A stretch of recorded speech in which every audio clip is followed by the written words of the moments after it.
morning to all of you. I hope you are doing well. Today we are going to start new topic, extraction of metal. देखिए यहाँ पर more electropositive metal जो होता है, जैसे कि आप देख रहे हैं आपका सोडियम हो गया, या चाहे वो पोटेशियम हो, कैल्शियम हो, या फिर मैग्नीशियम हो, या फिर आपका चाहे क्या हो, एल्यूमिनियम हो।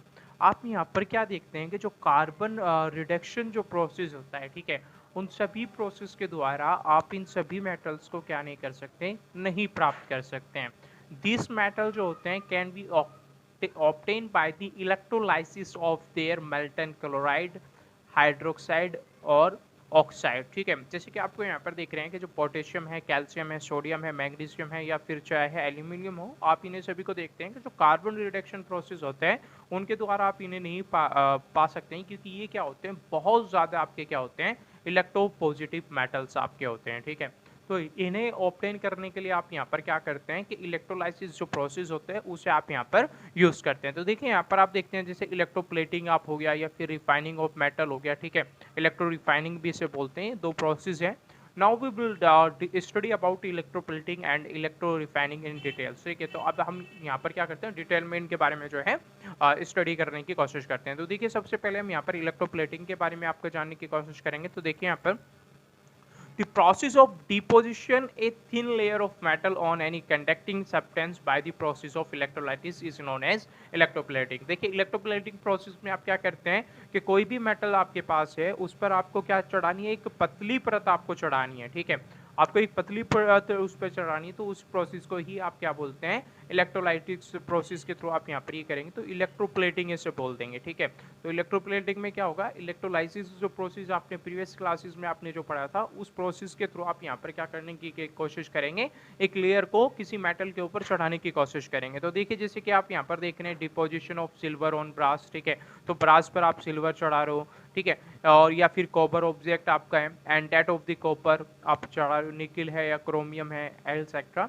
On object made of iron is made of electroplating. ठीक है, तो कोई भी ऑब्जेक्ट है आपका जो आयरन से बना हुआ उस पर आपको जो है इलेक्ट्रोप्लेटिंग करने की रिक्वायरमेंट होती है। तो देखिए प्रोसेस ऑफ इलेक्ट्रोप्लेटिंग में अगर मैं देखता हूँ, the process of electroplating involve the flowing step. सबसे पहले आप क्या करेंगे, before doing electroplating clean and wash the object to be electroplate thoroughly. ठीक है, तो आप जिस पर आप परत चढ़ाना चाह रहे हो उस ऑब्जेक्ट को आप क्या कर लेंगे, सबसे पहले नीट एंड क्लीन कर लेंगे। ठीक है, अच्छे से वॉश उसे कर लेंगे, जिससे कि उस पर प्रॉपर क्या हो सके, एक थिन लेयर ऑफ जो है डिपोजिशन हो सके। ठीक है, तो देखिए यहाँ पर आप क्या देखते हैं, cathode is made of object to be electroplating and the anode is made for, anode जो आपका बना हुआ होगा वो बना होगा मेटल टू बी इलेक्ट्रोप्लेटिंग। ठीक है, तो देखिए यहाँ पर आप क्या करते हैं कि जैसे आप यहाँ पर देख रहे हैं आपका जो कैथोड है, ठीक है, तो वो तो आपका जो ऑब्जेक्ट है, ठीक है, उसका हो जाएगा।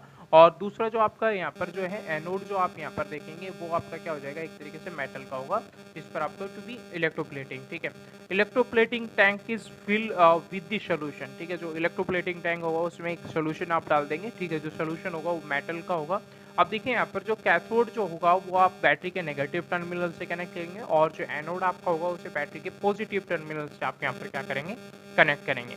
और करंट करने के बाद जैसे आप यहाँ पर देखेंगे when electric current is pass for a certain time, आप कुछ टाइम पीरियड के लिए यहाँ पर इलेक्ट्रिक करंट आप देखते हैं फ्लो कराते हैं, तो यहाँ पर आप देखते हैं थिन लेयर ऑफ मेटल जो है वो डिपोजिशन हो जाती है ओवर दी कैथोड। ठीक है, कैथोड के ऊपर आपकी क्या होती है, एक लेयर आपकी जम जाती है, जैसे कि आप यहाँ पर इमेज में आप देख पा रहे हैं। तो यहाँ पर आपका देखिए यहाँ पर आप यहाँ पर सोल्यूशन देख रहे हैं, और दूसरी आपने एक जो प्लेट आपने बनी हुई है वो आर्गन की बनाई है, और दूसरी प्लेट आप यहाँ पर क्या देख रहे हैं, एक स्पून आपने ली हुई है। ठीक है, चम्मच, यानी कि जो मटेरियल आपको क्या करना है, चढ़ाना है। ठीक है, तो अब यहाँ पर आप जैसे इस इमेज में आप यहाँ पर देख पा रहे हैं, तो इस तरीके से आपके यहाँ पर क्या होगा, स्पून पर एक क्या हो जाएगी, एक डिपोजिशन हो जाएगी। ठीक है, आपकी कैथोड की। ठीक है, इसके बाद आप यहाँ पर देख रहे हैं इलेक्ट्रो रिफाइनिंग अगर आप देख रहे हैं, तो इसमें देखिए metal obtain by the chemical reduction method generally contain money impurities. ठीक है, तो जो मेटल आपका जो केमिकल रिडक्शन मेथड से आपका जो होता है उसमें आप क्या देखते हैं कि यहाँ पर बहुत सारी इम्प्योरिटी रह जाती है।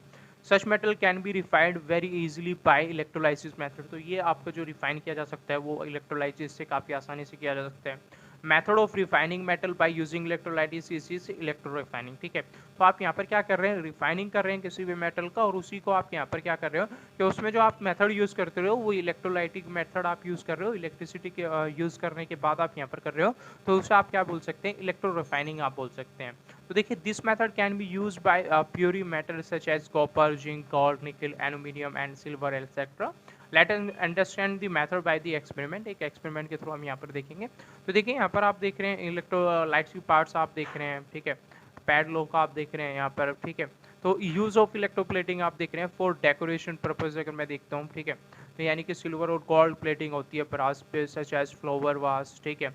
और इसके बाद आप यहाँ पर देख रहे हैं प्रिवेंटिंग करेक्शन अगर आप यहाँ पर देख रहे हैं, तो इसमें क्या देखते हैं, iron object can be protect by electroplating it with nickel. ठीक है, जो आपकी जो आयरन ऑब्जेक्ट होते हैं, ठीक है, उनकी जो रोकथाम की जाती है वो निकल के द्वारा की जाती है, आप इलेक्ट्रोप्लेटिंग उसमें करते हैं।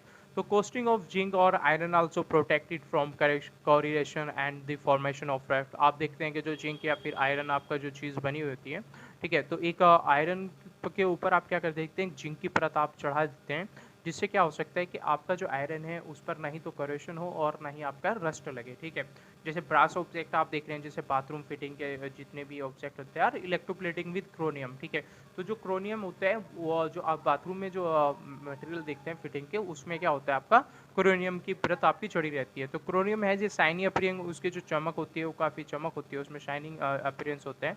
It resist scratch, however chromium is expensive and it may not be economical to make the whole object out of the chromium. तो देखिए ये काफ़ी एक्सपेंसिव होते हैं और आप इसे नहीं बना सकते, मतलब पूरा का पूरा ऑब्जेक्ट आप कैसे बना लें, क्रोमियम से ही आप बना लें, सिर्फ और सिर्फ उसकी कोटिंग की जाती है। So the object is made from cheaper metal and only A coating of क्रोनियम about it deposit. ठीक है, तो यहाँ पर आप जो देख रहे हैं बाथरूम के जो मटेरियल होते हैं, ठीक है, उसमें आप यहाँ पर क्या देखते हैं, जिससे आप उन पर जो कोटिंग की जाती है वो क्रोनियम की जाती है। क्रोनियम काफ़ी एक्सपेंसिव होता है, अगर पूरा का पूरा जो है मैं अगर क्रोनियम से ही उसे बना दूँ, ठीक है, तो वहाँ पर प्रॉब्लम फेसेस हो सकती है। तो यहाँ पर अब इसीलिए यहाँ पर क्या किया जाता है, उसे चीपर करने के लिए यहाँ पर उसे मटेरियल को जो बनाया जाएगा वो किसी आयरन ऑब्जेक्ट से बनाया जाएगा, और उसके बाद हम यहाँ पर क्या कर देंगे, डिपोजिशन उसकी कर देंगे। ज्वेलरी मेकिंग में अगर आप देख रहे हैं यहाँ पर, तो ज्वेलरी मेकर इलेक्ट्रोप्लेट जो है silver and gold on the less expensive metal. ठीक है, तो यहाँ पर आप क्या देखते हैं कि वहाँ पर भी क्या की जाती है, गोल्ड की या फिर सिल्वर की क्या कर दी जाती है, एक परत चढ़ा दी जाती है। This argument have this appearance of silver और gold but are they much less expensive. ठीक है, तो काफ़ी less expensive. The process of coating iron and steel sheet with thin layer of zinc. ठीक है, तो जो आपकी जो जिंक होता है, ठीक है, उस पर आप आयरन की या फिर स्टील की अगर आप प्लेटिंग कर देते हैं, उसे गैल्वेनाइजेशन आपको जो है बोलते हैं। तो branch of science that deal with the interrelation of the chemical phenomenon with electricity is called electrochemical. ठीक है, तो आपको ब्रांच याद रखनी है, साइंस की एक ब्रांच है, ठीक है, जिसमें आप क्या कहता है, inter relation of chemical phenomenon जितने भी आपके होते हैं किस तरीके से आपके होते हैं, तो विद द हेल्प इलेक्ट्रिसिटी की आप करते हैं, तो इलेक्ट्रोकेमिकल केमिस्ट्री से बोलते हैं।